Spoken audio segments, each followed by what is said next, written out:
Cari fratelli e sorelle, buongiorno. Chers frères et sœurs, bonjour. Nous écoutons la catéchèse du pape François à Rome le 14 octobre 2020. Quand nous lisons la Bible, nous tombons constamment sur des prières de toutes sortes, mais nous trouvons aussi un livre composé de prières uniques, un livre qui est devenu la patrie, le gymnase et la maison de priants très nombreux. Il s'agit du livre des psaumes. Il y a 150 psaumes qui nous permettent de prier. Ce livre fait partie des livres sapientiaux, des livres de sagesse, car il communique ce savoir prier à travers l'expérience du dialogue avec Dieu. Dans les psaumes, nous rencontrons tous les sentiments humains, les joies, les peines, les doutes, les espérances, les amertumes qui colorent notre vie. Le catéchisme affirme que chaque psaume est d'une telle sobriété qu'il peut être prié en vérité par les hommes de toutes conditions et de tout temps. En lisant et relisant les psaumes, nous apprenons le langage de la prière. Dieu le Père, en effet, avec son esprit, les a inspirés dans le cœur du roi David et d'autres au rang pour apprendre à chaque homme et femme comment le louer, comment le remercier et le supplier, comment l'invoquer dans la joie et dans la douleur, comment raconter ses merveilles, les merveilles de ses œuvres et de sa loi. En synthèse, les psaumes sont la parole de Dieu que nous, les hommes, nous employons pour parler avec lui. Dans ce livre, nous ne rencontrons pas des personnes étrangères, des personnes abstraites, des personnes qui confondent la prière avec une expérience esthétique ou aliénante, non. Les psaumes sont au contraire, les psaumes ne sont pas des textes nés sur un bureau, non. Ils sont des invocations parfois dramatiques qui jaillissent du plus vif de l'existence. Pour les prier, il nous suffit d'être ce que nous sommes.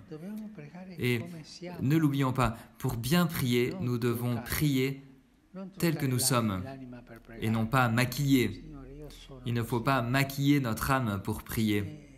Seigneur, je suis ainsi, me voici, et nous devons nous approcher du Seigneur tel que nous sommes, avec nos choses belles et aussi nos choses moches, que personne ne connaît, mais que nous, en notre fort intérieur, nous connaissons.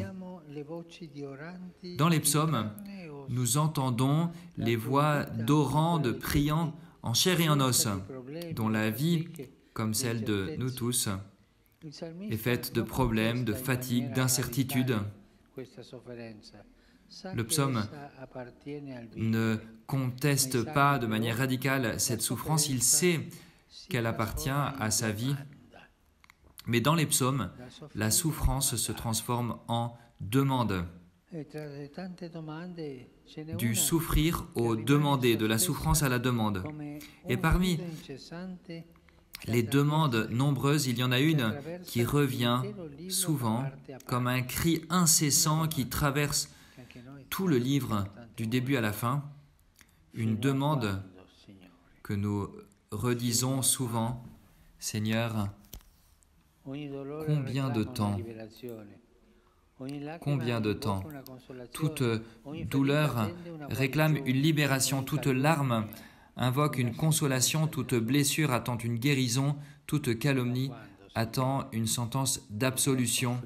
Combien de temps, Seigneur, devrais-je souffrir cela? Écoute-moi, Seigneur. Et nous, si souvent, nous avons prié de cette manière. Jusque à quand? Combien de temps, Seigneur? Arrête, Seigneur. Ça suffit. En nous présentant ces demandes, le psaume nous apprend à ne pas nous fatiguer de la douleur et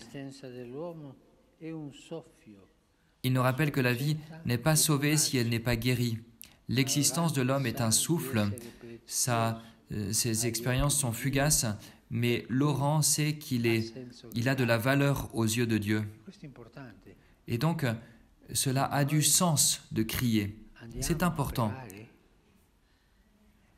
Quand nous prions, nous le faisons car nous savons que nous sommes précieux aux yeux de Dieu. Voilà pourquoi nous prions.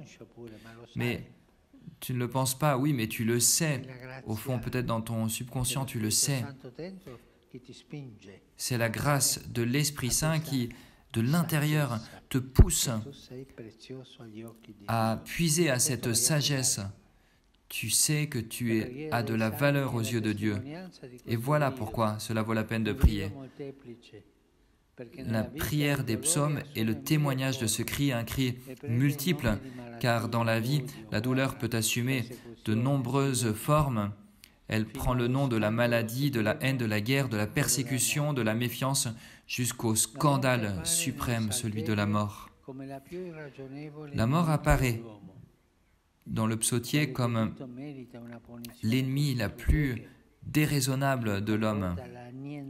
Quel délit mérite une punition si cruelle qu'elle comporte l'anéantissement jusqu'à la fin? Laurent des psaumes demande à Dieu d'intervenir là où tous les efforts humains semblent vains.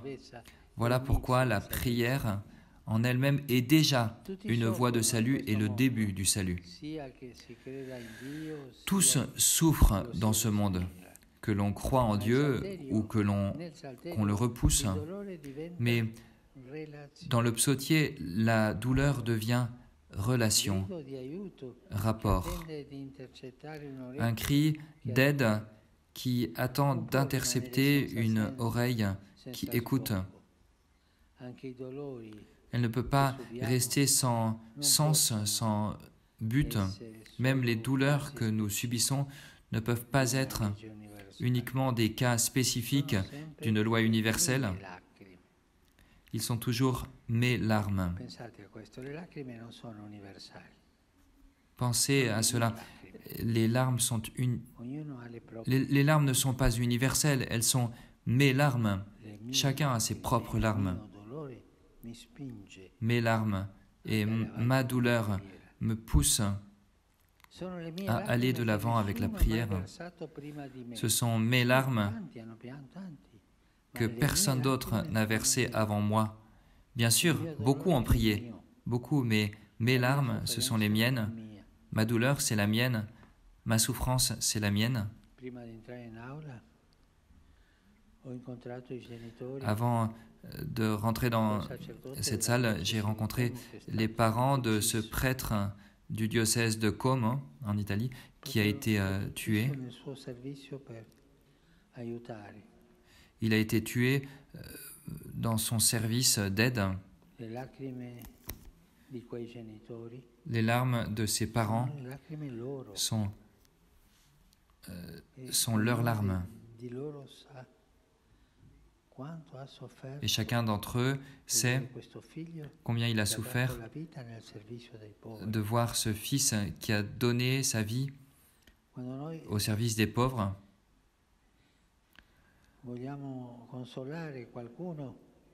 Quand nous voulons consoler quelqu'un, nous ne trouvons pas de mots. Pourquoi? Parce que nous ne pouvons pas arriver à sa souffrance, sa douleur. Parce que sa douleur, c'est la sienne. Ses larmes, ce sont les siennes. C'est la même chose avec nous, les larmes. Ma douleur, c'est la mienne. Les larmes, ce sont les miennes. Et c'est avec ces larmes et avec cette douleur que je m'adresse au Seigneur. Toutes les douleurs des hommes sont sacrées pour Dieu. Voilà ce que dit Laurent au psaume 56. Tu as compté les pas de ma douleur. Tu as recueilli mes larmes. Ne sont-elles pas écrites dans ton livre? Devant Dieu, nous ne sommes pas des inconnus, nous ne sommes pas des chiffres, nous sommes des visages et des cœurs connus un à un par leur nom. Dans les psaumes, le croyant trouve une réponse. Il sait que même si toutes les portes humaines étaient fermées, la porte de Dieu reste toujours ouverte. Même si le monde entier avait émis un verdict de condamnation, en Dieu se trouve le salut. Le Seigneur écoute. Il est important que nous le sachions dans la prière.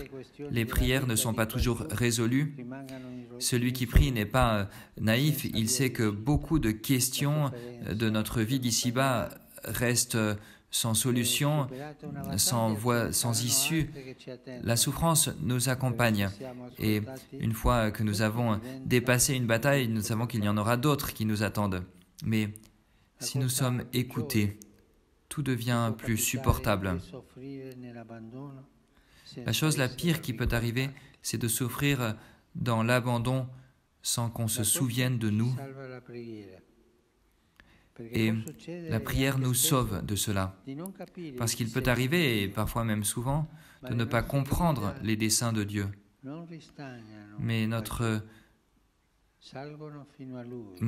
cris ne restent pas ici-bas, ils ne stagnent pas ici-bas, ils montent vers le Seigneur, lui qui a un cœur de père, lui qui pleure pour chaque fils, chaque fille qui souffre et qui meurt. Je vais vous partager quelque chose. J'aime bien, cela me fait du bien dans les moments difficiles de penser à Jésus quand il pleure. Quand il pleure en regardant Jérusalem, quand il pleure face à la tombe de Lazare, Dieu a pleuré pour moi. Dieu pleure.